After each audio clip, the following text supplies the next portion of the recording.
Tests for the presence of anions continuation. We still want to understand what is in this chemical. By this time, we are not using barium nitrate, we will use lead nitrate.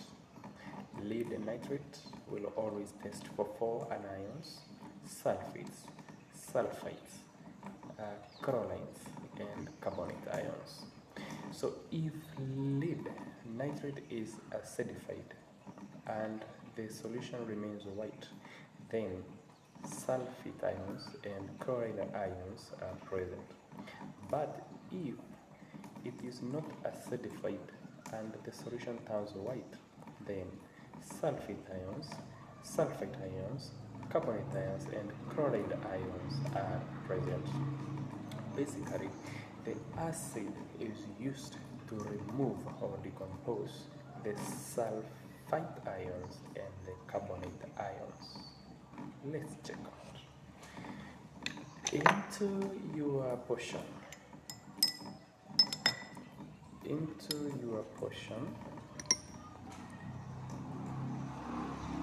This is my potion. And 3 drops of lead nitrate. Check. White precipitate formed. White precipitate formed. Sulfate ions, chloride ions, sulfite ions, and carbonate ions are present.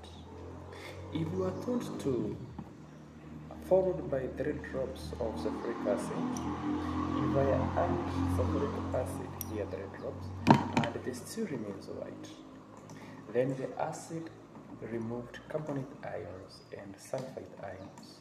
So what is left in here is sulfate ions and chloride ions.